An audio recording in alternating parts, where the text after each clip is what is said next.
Hello and welcome to Winder Works, a podcast about how the City of Winder works for you. I'm Sarah Freeland, Director of Communications for the City of Winder. I'm joined by Jonathan Lynn, City Administrator for Winder. Jonathan came to Winder in September 2024 from Rincon, Georgia, where he was City Manager. He served as City Manager for Hogansville, Town Manager for Tyrone, and County Administrator for Surry County, Virginia. He got his start in planning and zoning. He holds a Master's in Public Administration, MPA, from Georgia Southern University, and he is a certified public manager through the University of Georgia. Jonathan, welcome to the podcast. How are you today? I am well. Thank you for having me today. So my first question is a big question, but what exactly does a city administrator do? Well, that's a great question. A city administrator is the employee that the mayor and council hires and trusts to run the day-to-day operations of the city. For what we do here in Winder, that is essentially managing the day-to-day operations of every department that the city of Winder has, from the golf course to the police department, fire department, water, wastewater, all of the above, and then some. So is this kind of what you pictured yourself doing when you were in college? Absolutely not. I was all set to go to law school.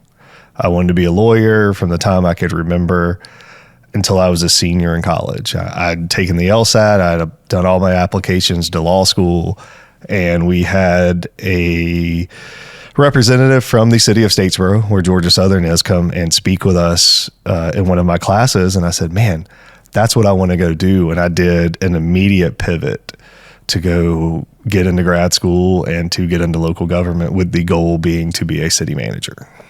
So what did you see in that presentation that kind of appealed to you? I don't remember specifics. I grew up in a household.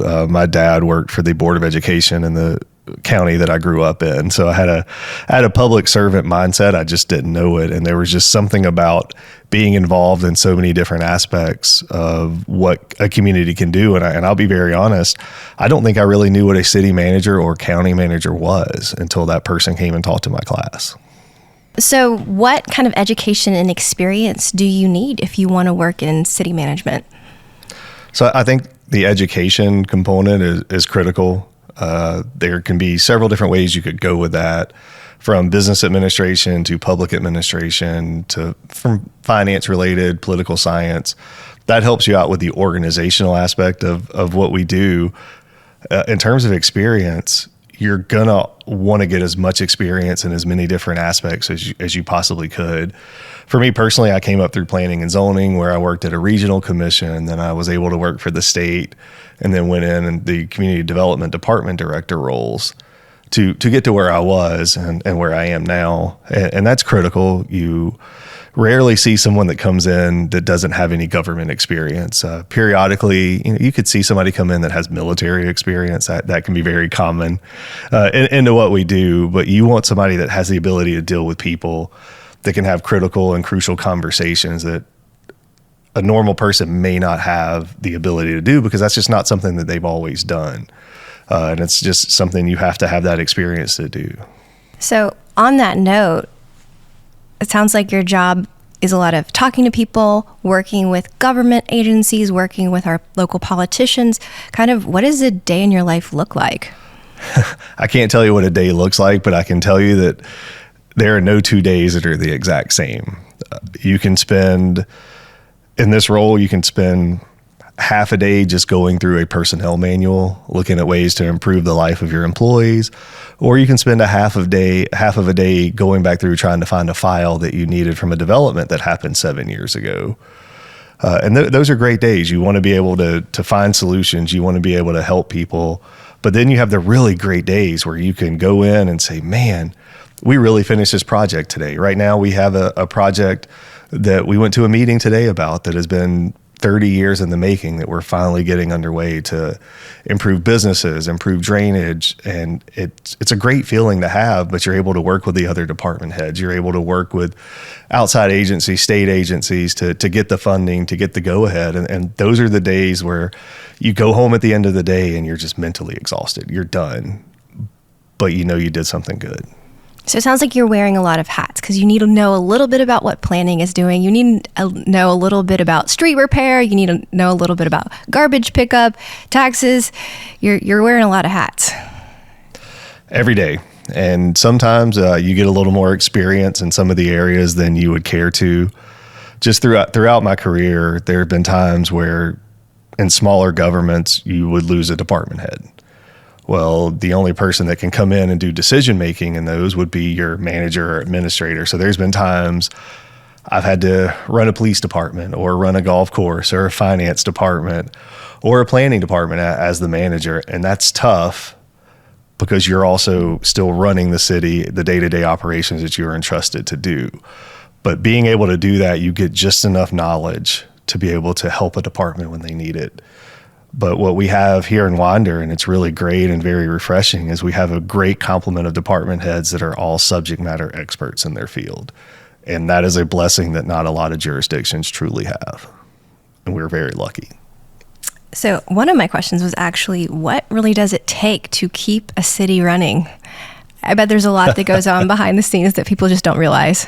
Oh, absolutely. I would encourage anyone listening to this to reach out and come just spend a day with somebody. And it could be everywhere from, people take for granted when you flush your toilet. If you blow your nose, throw a tissue down the toilet, what you have just done is you've turned the light on in the bathroom. Well, that house had to get built with a permit. We got your permit from your city. You got plumbing.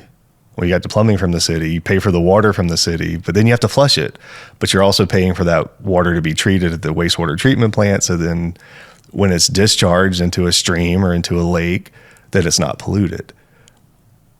That all goes through the city. That all goes through your various departments. And there's a hand that everybody plays in that nobody sees, that we all just take for granted. You take for granted that, you're very fortunate if you've never had to call the police or fire department, but there are those that have had to.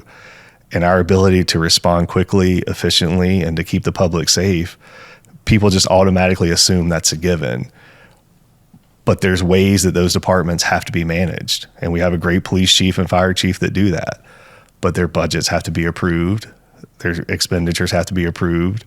If they need new positions, that all goes through a city administrator, through a city manager, and inevitably through your elected officials to make sure that we're running the right course. Yeah, so there's a lot that goes on behind the scenes. What are some other things that people might not realize about city administration? We are not elected. City administrators and city managers, county administrators, county managers, we are not elected officials. We are hired by the elected bodies to come in and make the decisions. A lot of times you get the elected officials that they're worried about reelection. I don't mean that badly, but they have an answer to 120,000 constituents, for example. But you hire someone to run the day-to-day operations, and you want them to make those decisions. You want to trust them to do their job. It's very similar to an hourglass, where you have the middle of the hourglass, where you have all your information being filtered to one person. And I know people can't see this on the podcast, but if you can imagine the center of that hourglass, the information is filtered from the citizens to your elected officials to your manager, or your administrator in this case, at the middle.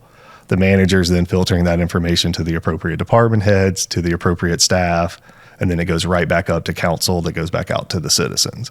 So you've got that central point of contact, which is your administrator, and there's just a constant flow of information. And if you lose that, people, that's what ends up on Facebook. That's what people see, and that's what people remember. So we do our best to make sure we don't do it in a way that's going to negatively impact the city. So you're not a politician, but it sounds like you have to make tough decisions sometimes. Some days are better than others, but there are tough decisions that have to be made every single day. Every decision that I make is very tough, because it's going to impact everybody. Some people say, hey, I only have to be responsible to the people that elected me. Well, that can be 3,000 people, 300,000, depending on where you are.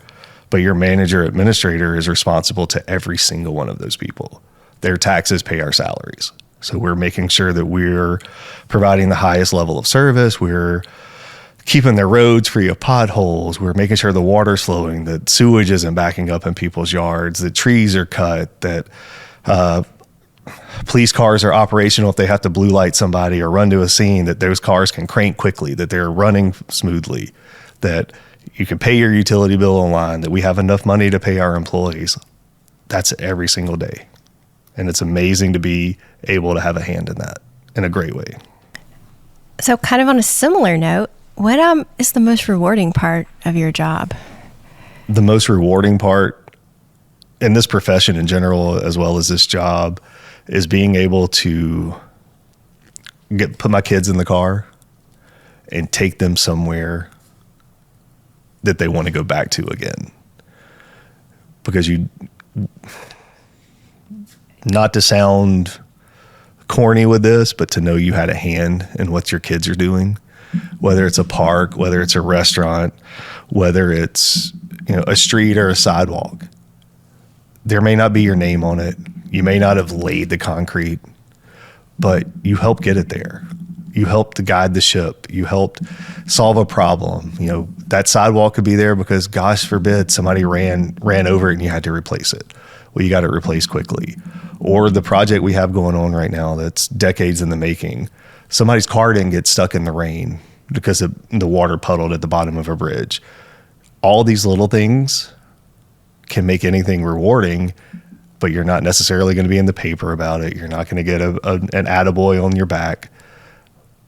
But that's okay. That's not why I signed up to do this job. I heard your kids really like the new park. Every time I take them, they don't want to leave. They want to stay and play because there's other kids that are there, but there's different things to do. It's right in the middle of town, and it's a great thing, and it's only going to get better. That's just phase one of a larger project.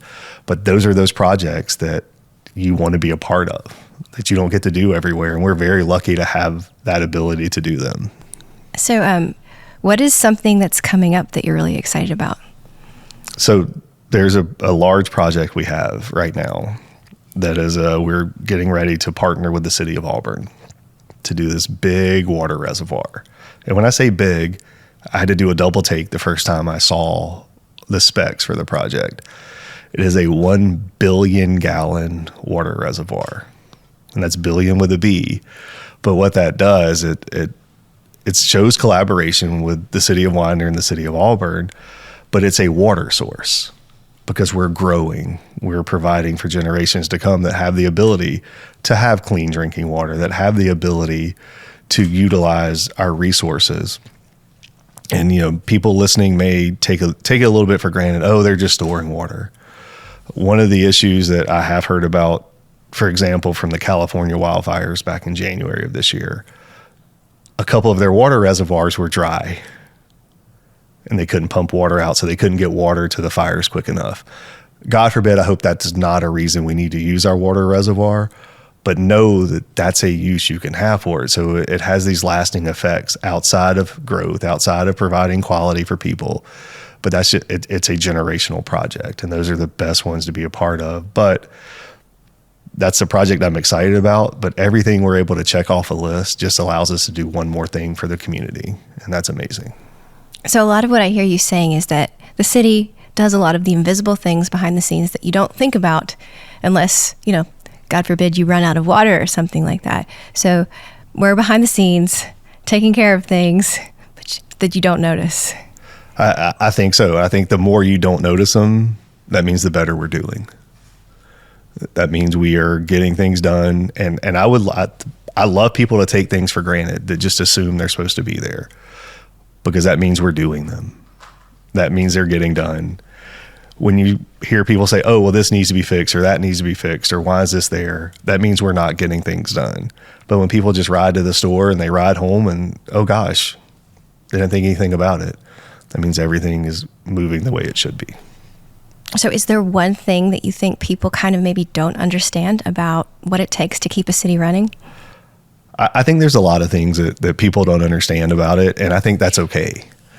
I think you have several people everywhere, they're very educated, they understand different aspects of government and the way that cities have to run. But I think the hardest thing for people to really and truly understand are finances. There's not an unlimited supply of money. There's not an unlimited resource pot that we can go pull from. So we have to be very creative in how we fund things, because if you have $100, for example, and you have to go spend $90 to fix a pothole, but you have 3 other projects, you got to figure out where your priority is. And the priority to pressure wash a building may be superseded by fixing a stair on the sidewalk that fell. That's a danger to the public. People have to understand that we process things with a priority. That doesn't mean we're ignoring them. That just means we're having to be strategic with how we allocate our resources, because we don't want to put an extra burden on the taxpayers by asking for more money. But if we do ask for more money, there needs to be a way that we're asking. There needs to be, hey, we're doing it for X, Y, Z. I think people don't understand that, but that's okay. We want to make sure that no matter what we're asked, that we get it done as quickly as we can and for the most cost-effective way we can. So on that note, I kind of wondered, what are some of the biggest challenges that Winder is facing right now? I say this with a smile on my face, and I mean this in a great way. We are our own biggest problem. How so? We love what we do, and we know what we can be. It's getting to that point. People demand more services. Well, with more services, you need more money. But we don't want to stress our citizens for that. So we have to come up with creative ways to fund it. We have a great employee base. People want to come work for us. We're building a brand. We have a great communications team that are promoting what we do. And we are going to become our own problem. But that's a great way, because now we can create our own roadmap. We've been set up for success. We have people that believe in what we are doing. And we want to create a way that people know about Winder. We want to create the Winder way, where people can say, hey, we want to be like Winder. Everybody knows that, everybody's listening knows that there's a place where you say, hey, man, I wish we could be there. I wish we could do this. We want to be that somebody says one day. We want to be like Winder. We want to be like what they're doing. They have a great downtown. Look at how they planned everything. We went to Winder this weekend for the Christmas parade. We want to parade like that, as opposed to people in Winder saying we want to parade like somewhere else. We want to set a standard. So we are going to be our own biggest problem. We need to make sure that we succeed in what we're doing. What I hear you saying is we're kind of in a growth position, like growth mindset. Winder is growing, and then it's really hard to grow. It's really hard to get to that next level and become better. And that's kind of what I hear you saying. There's a lot of truth in that. We're in that position now. There's a precipice that we're on. We've got one of 2 ways to go, but we only get one chance to go in that direction. So we've got to make sure that we do it right. Our elected officials understand that, our residents understand that, and our staff understands that. We don't have a problem of filling employee positions anymore. Our problem is now we want to make sure we fill them with the right people. And all of our department heads have bought into the brand. They're finding high quality people that stay. We're not having any retention issues. We are becoming an attractive place for people to live. We're situated in such an area geographically that it's very attractive for not only younger adults, but also aging out adults that don't want a big yard, but they want to be close to everything. They don't want to be in the city, but they want to be close to it. We have all of that going for us right now. And to take advantage of that, we have to make sure we have our vision set, make sure that we have our goals in line, and we make sure we have the people that can accomplish those. Yeah, that's such a great thing to hear. So like on a positive note, what is like a happy surprise? What has surprised you about coming to the city of Winder? And this is personal for Jonathan. It may not be everybody's path. It's the luxury, and just I'm speaking from an organizational side, it's the luxury of having staff that all work together. That's not something that happens everywhere. You've got staff that collaborate with each other. You've got staff that will call each other, that get along, that can have respective disagreements with each other and then move on because everybody is working toward the same goal. whether it's engineering working with police or police working with planning or our special events team working with our communications team. Everybody interacts with everybody because everybody is going down the same path.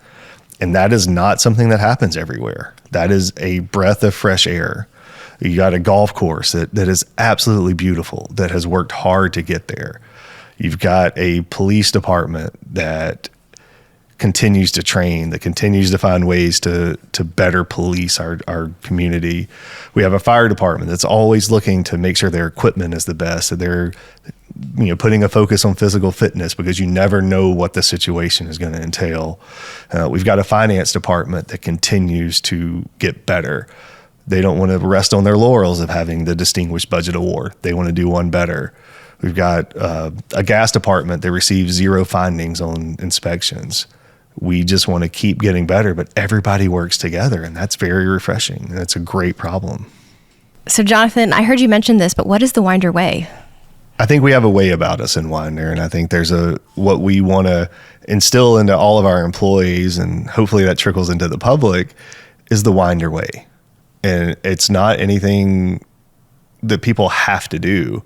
But say you see Sarah Freeland or Jonathan Lynn out in public, you know that Sarah is a communications director for Winder and Jonathan is the city administrator. But for example, we're going into Publix on a Saturday afternoon and we walk right past a piece of trash and we don't pick it up. That wasn't random citizen Jonathan that did not pick that trash up. That was a City of Winder employee that did not pick that piece of trash up. That's how people will associate us. So as an example, we need to start practicing